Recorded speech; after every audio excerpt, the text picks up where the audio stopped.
They say time flies, but some memories stay locked in the desert sand forever. Welcome back to Long Story Short. I'm Bruno, and today we're kicking off a very special three-part series that I've wanted to share with you for a long time, the Desert Storm Saga. Joining me is brother-in-arms who needs no introduction, my longtime friend of 36 years, Oscar Kovalski. We served together in the 1st Infantry Division, strapped into a 70-ton M1A1 Abrams tank, right at the tip of the spear of 1st Infantry Division and 7th Corps. In this series, we're pulling back the curtain on what it was like to really be out there, from the tense staging areas to breaching the Iraqi line, and even some of the wild, humorous moments in between.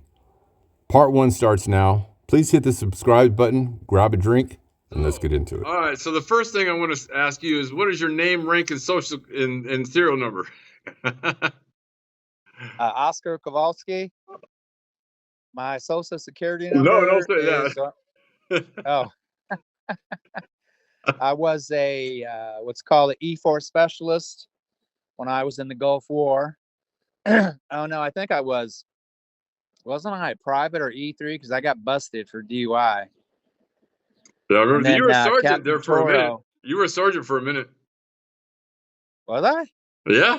Because Captain Toro liked me, so he promoted me back to E4 by the time we got back to the States. So tell me, first of all, tell me how you joined the Army. What were the circumstances, and how old were you, and where'd you go to basic, and then your duty stations? I was 17 years old when I joined because I lied about my age on my high school application. Really? In those days, in the 80s, they didn't ask for your birth certificate and all that shit. I joined the military. I wasn't 18. I was 17, but my paperwork said I was 18.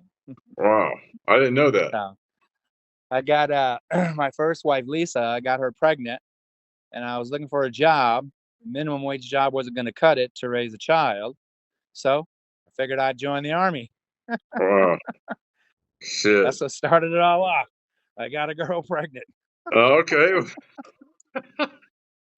All right, so Oscar, okay, so we've been friends. I had to do the math in my head, but we've known each other for like 36 years, I think. Since 1990. Oh, yeah, since, what, 89? We met in 1990, right? 1990, yeah, you came from Korea. Yeah. And you were worried about getting your Korean girlfriend to the States. Oh, no, I don't want to talk about that. And Sergeant Sweeting was like, that ain't happening. Don't fucking waste your time. Don't waste your time. No. And you were like, oh, I got to get her over here. I got to get her Remember over that? here. Oh, how embarrassing. I have a great fucking memory of West Side Black. Fuck. Here's Jennifer. Say hi, Bruno. Hi, Bruno. I couldn't see her. Oh, sorry.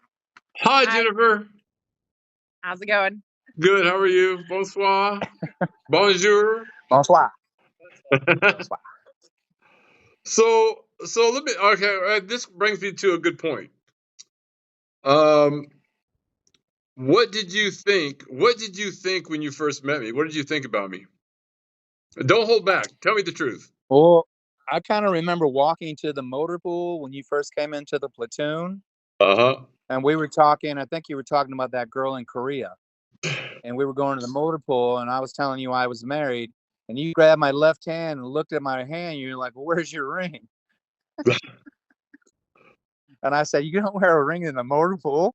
You can get the motherfucker cut off if you get caught. How do you remember that, man?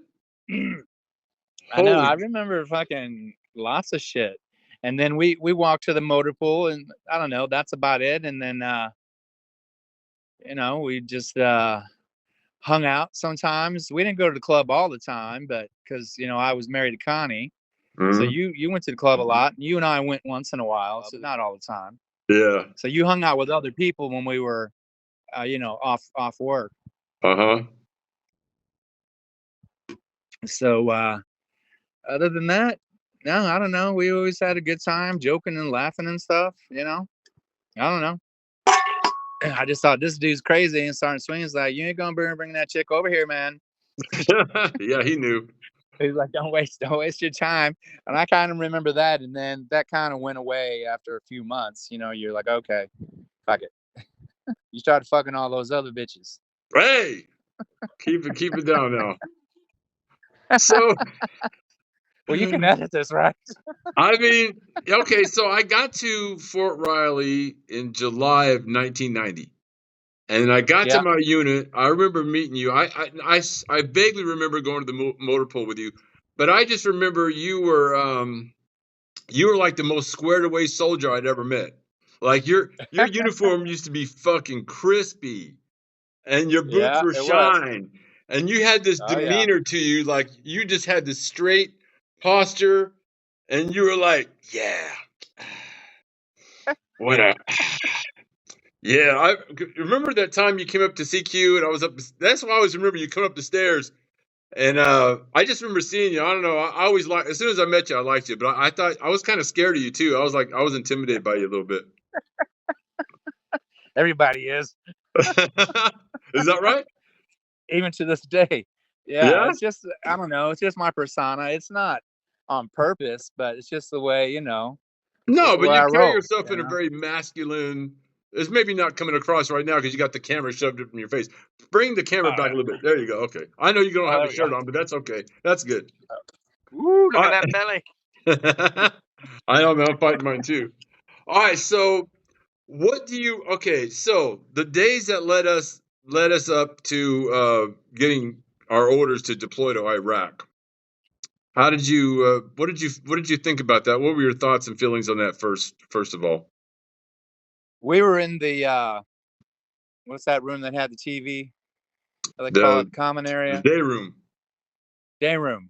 We were in the day room, and Secretary of Defense Dick Cheney came on to announce the next units that were going to go to Iraq, and then that's when he was naming them off, and he said, "First Infantry Division," and then I was like, "Holy fuck!" And I left post.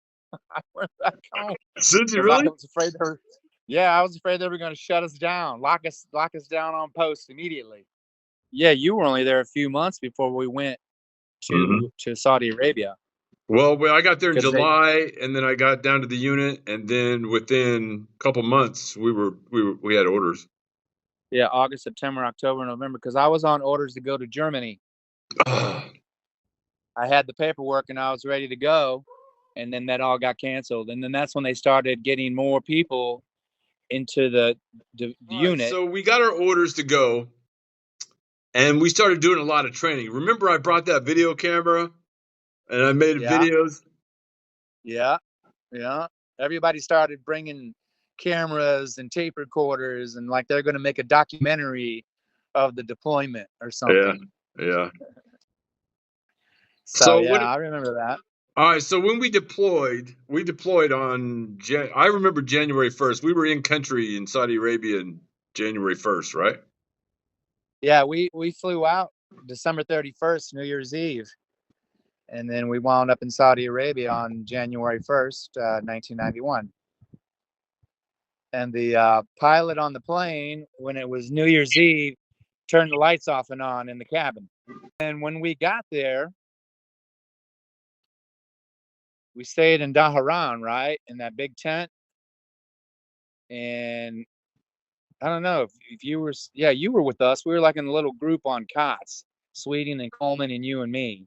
Yep. Whatever area of that giant tent we were in.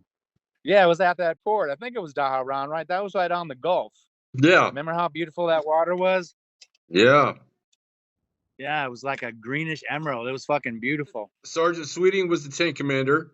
We were the platoon Loader. sergeant. Sweeting was the tank commander. Sergeant Coleman was the gunner. You were the loader, and I was the driver. And our commanding officer was Captain Toro. I don't remember the first lieutenants. It was Lieutenant Parker. No, Lieutenant Parker was our lieutenant. Tall guy. Yeah. Lieutenant Jennings. I think it was Jennings. He was another platoon leader, or what do you call him? Yeah, platoon leader. What the fuck were the lieutenants? I don't know. Platoon leader, I think. But I remember Lieutenant Parker. He was a tall, goofy fucker. Yeah. So when we so we have Captain Toro. Now, who was our battalion commander? It was Fontenot. No. Yeah, Fontenot. Was he battalion? He was battalion commander, Fontenot? I think so. Yeah, I think he was. And then brigade commander was. Oh hell, I don't know who that was. I got it on my little certificate I got that they signed. Okay. Lieutenant Colonel, whoever it was. So what do you remember about being okay? So after we got there, what do you remember? Like, we were only there a few weeks. Remember what they told us? I just want to see if we have the same memory. What they When we first got there? told, how they told where we were going to go, what our role was going to be in the war in Iraq, the Gulf War, because we were Desert Shield at that time. Yeah, initially, I don't remember. We became. They told us we were going to be. They told us we were going to be the reserves, the backup. Oh, okay. Yeah, and so we were all happy. We were going to follow through behind the mine plow platoon. No, we were just going to be reserves. We were going to stay there in port, and then we were going to be reserves, and they were going to put us someplace else. And I remember being happy about that. I was like, yes. Oh. And then we got the order saying that no, now we're changing our orders, and you guys are going to the very front. You guys are going to be the tip of the spear. Yeah. Oh no, I remember that now, because that other platoon, Captain Toro, didn't have any confidence in second platoon, I guess it was. They were all crying or something, and he said he made third platoon mine plow because he didn't have any confidence in the other one. And I remember when we found out, I was like, fuck. Yeah. You know, from being not so concerned to like all of a sudden we're the first motherfuckers going in the goddamn fucking thing. Yeah. You know? So it was like goddamn fucking pussy ass bitches. Yeah. Crying and whining. The incompetent people got to hang back while we fucking did the shit. Yeah, and we did all that painting of the tanks at Fort Riley, put them on trains. And then when we got there, they gave us brand new M1A2s. Everything was brand new. Machine guns and everything. Was it the M1A1 heavy or was it the M1A12? It was the A2 because it had what was the name of that metal they put on the front of the turret? It was like an extra plate of metal, and then they had the reactive skirts, but they had an extra plate, like another thick plate like this. On the front of the turret. Some kind of plutonium shit. Some kind of, I don't know. Reactive armor. That's what they said anyway. Yeah, reactive armor. Yeah.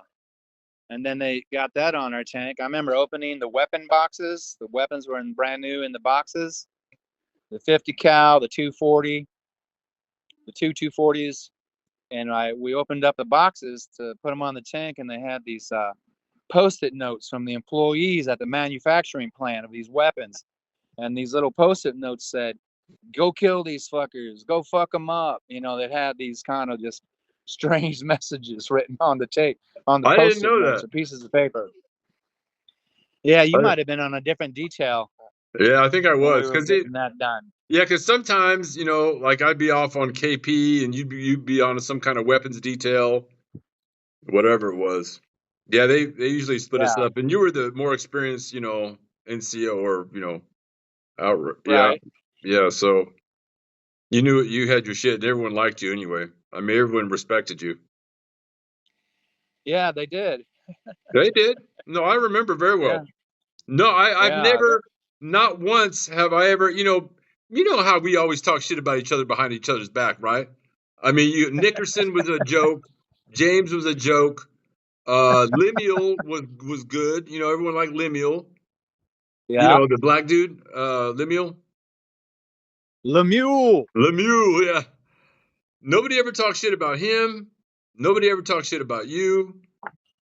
Right. You and me and you sparred with Sergeant Sweeting on so many occasions. Man, we'd always sweet meat. Sweet meat. Yeah, we always. How many arguments? And we always had to double team on him because he's such a fucking asshole. I know. He was always picking on you and stuff, and I'd be like, ah. You noticed that, Shut up, Steve. You fucking brick house lawyer or shit house lawyer. He's like, shut the fuck up. All right, so walk me through the days leading up to the breach and when we actually went in. And no, let's see. First, we went to the tents. Tell me about the story. Okay, remember that? Okay, we were waiting for so long. They finally brought us out those Bedouin tents. Remember? Yeah. All right, so nasty ass. those nasty ass camel spider infested fucking tents, right? So yeah. Tell me the story about Sergeant Kamek. I don't know why we were throwing dirt clods at the tent. I don't know. I don't remember why. Was it you and me and some other people? It was me. I was guilty. It was me. Oh, you were tossing dirt clouds? Well, he was in his tent, wasn't he? Yeah. He was inside. Yeah. I think I might have been throwing it at James. I think James was in there too, but it just happened to be hitting him. Yeah. Yeah, and then he got in the way, and he was like, something like, "Any of you motherfuckers hit me with a dirt clog, I'm gonna cut you deep and hard." We were all kind of just like, "Oh, wow." No, I don't think nobody said anything after that. I was like, "Okay." Yeah, but later on, you came and looked at me, and you were like, he's bringing a knife out. We all got fucking 9mm on. Like, what the hell is he talking about? I mean, it's a classic bringing a knife to a gunfight. It didn't matter. It made no sense.